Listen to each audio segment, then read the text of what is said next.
அருட்பெருஞ்சோதி அருட்பெருஞ்சோதி தனிப்பெருங்கருணை அருட்பெருஞ்சோதி அருட்பெருஞ்சோதி அருட்பெருஞ்சோதி தனிப்பெருங்கருணை அருட்பெருஞ்சோதி. சரியாண்ணா? அருட்பெருஞ்சோதி அருட்பெருஞ்சோதி அப்படி வச்சுக்கிறீங்களா? அருட்பெருஞ்சோதி அருட்பெருஞ்சோதி தனிப்பெருங்கருணை அருட்பெருஞ்சோதி. எல்லாம் செயல் கூடும். திருவருட் பிரகாச வள்ளலார் சுத்த சன்மார்க்க நெறிபரப்பு சங்கத்தின் சார்பாக கடலூர் கிளச்சிறச்சாதி வீதியில் வசிக்கும் வள்ளலார் மணிவண்ணன் தினமும் அன்னதானம் செய்து வருகிறோம். இப்பொழுது என்னவென்றால், சிதம்பரத்தில்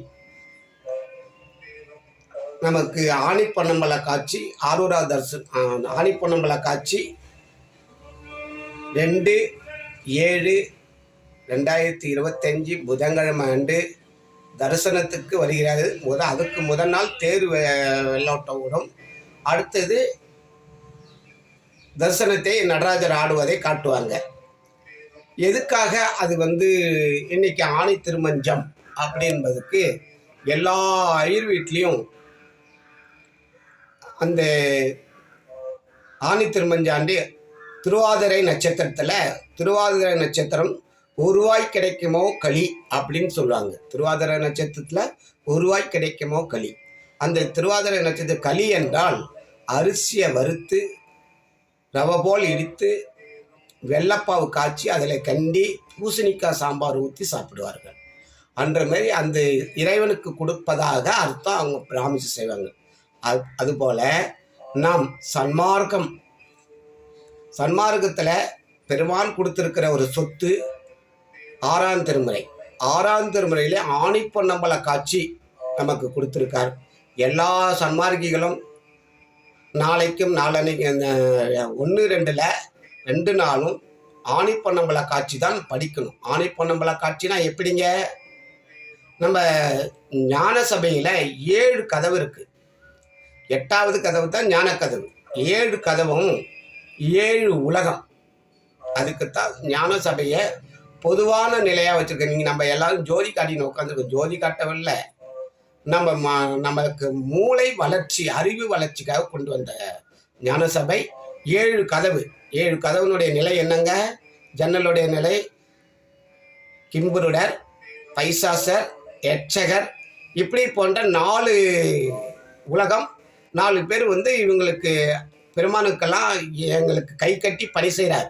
எங்களுக்கு ஏதாவது வேலை கொடுங்க, நீங்கள் ஏதாவது ஒன்று எங்களுக்கு வேலை கொடுங்க, நாங்கள் சுத்தமாக இருக்கோம், எங்களுக்கு வேலை கொடுங்கன்னு காத்துட்ருக்காங்க இந்த 7 உலகத்தில். அடுத்தது 3 உலகம். யாருங்க? பிரம்மா, விஷ்ணு, சிவம். பிரம்மனுக்கு ஒரு உலகம், விஷ்ணுக்கு ஒரு உலகம், சிவனுக்கு ஒரு உலகம். சிவனுடைய நிலை தான் இப்போ நம்ம ஒரு கோயிலில் என்னவா பார்க்குறோம்? லிங்கமாக பார்க்குறோம்.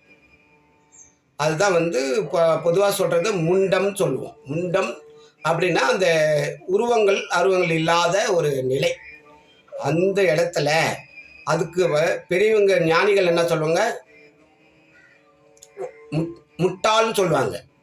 முட்டாள்னா நம்ம கீழே உள்ளவங்களுக்கு முட்டாள்னா கோபம் வரும். ஆனால் அருள் உள்ளவர்கள் முட்டாள் சொல்கிறது 3வது இடத்தை பெற்றவர், முக்காலத்தை வென்றவர் அப்படி என்பதுக்கு தான் அந்த அர்த்தம்.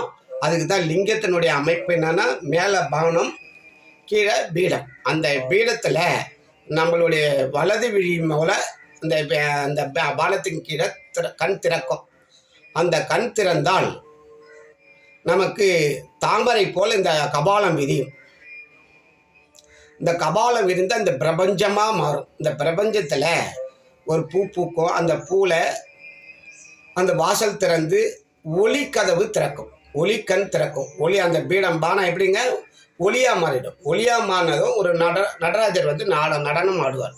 அதுக்குத்தான் அந்த ஆணிப்பொன்னம்பல காட்சியில் எப்படி நடனம். அந்த 7 மாடத்தை பற்றி பேசுவார் சாமி. 7 மாடம். ஆரம்பத்திலே 7 மாடம் வந்திருக்கும். ஒவ்வொரு லிங்கத்தையும் மாடம் தான் சொல்கிறோம். அந்த இடத்துல 7 மாடம் சொல்கிறதெல்லாம் லிங்கம் 7 கலரில் இருக்கும். இந்த 7 உலகம் போது 7 உலகத்தில் 7 கலரில் அந்த லிங்கத்தை வச்சுருப்பாங்க. சாமி அந்த உயிர்கண் திறந்த உடனே மாடமாக மாறுது. எப்படின்னா 2 செங்கல்களுடைய கிராஸில் வச்சோம்னா அது எப்படி மாடமாக மாறுது, அதுதான் ஆலயம்னு சொல்கிறார். நம்ம மாடம்னா நம்ம மனசுலேருந்து தோன்றுவது தான் மனக்கண், மனக்கண்லேருந்து தோன்றுவது தான் நம்ம உயிர்கண், உயிர்லேருந்து தோன்றுவது தான் அருள், அந்த அருள்லேருந்து தோன்றுவது தான் நம்ம உயிர். அப்போது நீங்கள் எங்கேருந்து வரீங்க, கடவுள் யார், நம்ம தான். அதுக்காக தான் சத்திய ஞான சபை என்னுள் கண்டனன் சன்மார்க்க சித்தியை நான் பெற்றுக்கொண்டேன். அதுக்காக தான் இந்த சத்திய ஞான சபை நம்ம உணரணுன்றாரு. அப்போ இந்த உயிர்கண் ஒளிக்கண் எல்லாத்தையும் நம்ம பார்த்துடலாம். அப்போது இந்த 7 மாடத்தையும் சொல்லும்போது ஒவ்வொரு மாடத்துக்கும் ஒவ்வொரு கலர் கொடுத்துருக்கிறாரு. அதுதாங்க அந்த லிங்கம். ஆணிப்பொன்னம்பல காட்சியில் 7 லிங்கம். அடுத்தது போனீங்கன்னா அம்பாளை பற்றி சொல்லுவார். ஒரு அம்பாள் வந்து அங்கே நிற்கும் சகப்பா. அடுத்தபடி என்ன பண்ணிங்கன்னா 1008 வாசல், கோபுர வாசல் இருந்தது அடி அம்மானுவார். 1008னா இந்த இப்படி வச்சு அதில் ஒரு மாடம் இருக்கும், 2 செங்கல் வச்சு இப்படி மாடத்தில் நிற்கும். அதுதான் 1008 வாசலில் கூசாத சென்றேன் அடி அம்மா, கூசாத சென்றேன் அடின்னு சொல்லுவார் சாமி. அதுக்கு அடுத்தது போனாக்கா 5 இருப்பாங்க. 5க்கு அண்ணாண்ட பண்ணிங்கன்னா மாணிக்கம் இருக்கும். மாணிக்கத்துக்கு அண்ணாண்ட பண்ணிங்கன்னா நடராஜர் வருவார். எப்படி வர்றாருங்க, இடது பக்கத்தில் ஒரு கால் தூக்கி வலது காலை கீழே ஊன்வார், இடது காலை வலது பக்கம் காத்தி நம்ம நெத்திப்புறத்தில் கொண்டாந்து அடிப்பார். இது எப்படின்னா, நான் முன்னாடியே அந்த நடனத்தை பார்த்துருக்கேன். ஆனால் இந்த 30 நாளுக்குள்ளே பார்த்த காட்சி மட்டும் உங்களுக்கு சொல்கிறேன். இந்த ரவுண்டு வீல் சக்கரம் போல் இருக்கும், இடது பக்கத்தில் சக்கரம் போல் ஆக்கி அதில் ஒரு காலை ஊன்றாரு. ஒரு இடது காலை தூக்கி என் நெத்தியில் வைக்கிறார். எப்போங்க, நைட்டு 3 மணிக்கு. நான் அப்போ தான் சாப்பாதைக்கின்றதுக்கு எழுந்திருக்கேன்னா இந்த நடராஜர் இவர் இப்போ வராரு, என்ன தம்பி இப்போ வரான்னு கேட்டேன். அப்போ அப்படியே இருந்து நிற்கிது. கொஞ்ச நாள் சேர்த்து அப்புறம் காணோம். அதுக்கு தான் சொல்கிறாங்க, இன்றைக்கி ஆணிப்பொன்னம்பல காட்சி வருது. அது எல்லாரும் ஆணி திருமஞ்சத்தை கண்டு நீங்கள் கழித்து உணர்ந்து சன்மார்க்கத்தை நீங்கள் நேரில் பார்த்தால் உங்களுக்கு உண்மை புரியும். நான் சொல்லுவதெல்லாம் இன்னும் நிறைய சொல்லலாம், ஆனால் டைம் இல்லை. உங்களுக்கு யாராவது 3வது கண் திறந்திருந்தால் நான் சொல்வது சரியா தப்பான்னு சொல்லுங்கள், நான் அதுக்கு பதில் கொடுக்குறேன். இல்லைனாலும் நீங்கள் அந்த உணர்வு கற்றுங்க. தன்னை அறிந்த என்பவர் வெண்ணிலாவே என்ற மாரி தன்னை அறிந்தால்தான் உங்களுக்கு இந்த ஞானம் பிறக்கும், 3வது கண் திறக்கும். 6 பொறிகளும் திறந்தால் உங்களை ஆண்டவனை பார்க்கலாம். இதுதான், கடவுளை பார்க்க முடியாது கிடையாது. ஞான சபையில் என்னாச்சுங்க, 7 கதவு, அந்த கதவு திறந்த 7 உலகத்தை சொன்ன. ஏன்னா 7 ஜன்னல் இருக்குது, 7 ஜன்னலுடைய விஷயத்தை உங்களுக்கு கொடுத்துருக்கேன். அப்படி ஈஸியாக கொடுத்துருக்கேன். 7 கலர், அதான் சாமி 7 மாடத்தை பற்றி சொல்லியிருக்கோம் ஆணிப்பொன்னம்பல காட்சியில். 7 லிங்கம், அதை நீங்கள் பார்த்து உணர்ந்து 8வது இடம், அதான் ஞானம் அறிவு. அந்த கதவு ஒளிக்கண் திறந்தாலும் சாமி இருக்கிற இடத்த காட்டும். அப்போது நீங்கள் எப்படி காக்கணும், அப்போ ஆணிப்பொன்னம்பல காட்சி எப்படி பார்க்கணுன்றதுக்கு கொஞ்சம் ஒரு ஐடியேஷன் கொடுத்துருக்கேன். இன்னும் அதிகமாக எனக்கு விரிவாக்கம் கொடுக்க தெரியல, இருந்தாலும் உங்களுக்கு என்னுடைய அறிவுக்கு கொடுத்துருக்கேன். நீங்கள் எல்லாரும் அந்த ஆணி திருமஞ்சத்தை படித்து உணர வேண்டும். அருட்பெருஞ்சோதி அருட்பெருஞ்சோதி தனிப்பெருங்கருணை அருட்பெருஞ்சோதி திருச்சிற்றம்பலம். ஜோதி ஜோதி சுயம், ஜோதி ஜோதி பரம், ஜோதி ஜோதி அருள், ஜோதி ஜோதி சிவம், ஜோதி ஜோதி பரம், ஜோதி ஜோதி அருள், ஜோதி ஜோதி சிவம், வாமஜோதி சோமஜோதி வானஜோதி ஞானஜோதி, மாகஜோதி யோகஜோதி வாதஜோதி நாதஜோதி, ஏமஜோதி வியோமஜோதி ஏறுஜோதி வீறுஜோதி, ஏகஜோதி ஏகஜோதி ஏகஜோதி ஏகஜோதி, ஆதி நீதி வைதனை ஆடல் நீடு பாதனை, பாதி ஞான போதனை, வாழ்க வாழ்க நாதனை.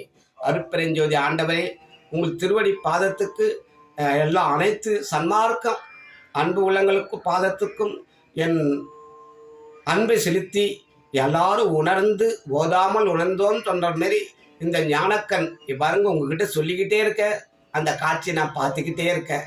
அப்படி ஆண்டவர் கொடுத்துருக்காரு, நீங்களும் பார்க்கணும். ஒரு அவாவுக்காக தான் இது சொல்கிறேன், என்னுடைய விளம்பரத்துக்கு சொல்லலை. நீங்கள் எல்லாரும் செய்வீங்கன்ற நம்பிக்கையோடு பார்க்குறேன். அருட்பெருஞ்சோதி அருட்பெருஞ்சோதி தனிப்பெருங்கருணை அருட்பெருஞ்சோதி திருச்சிற்றம்பலம்.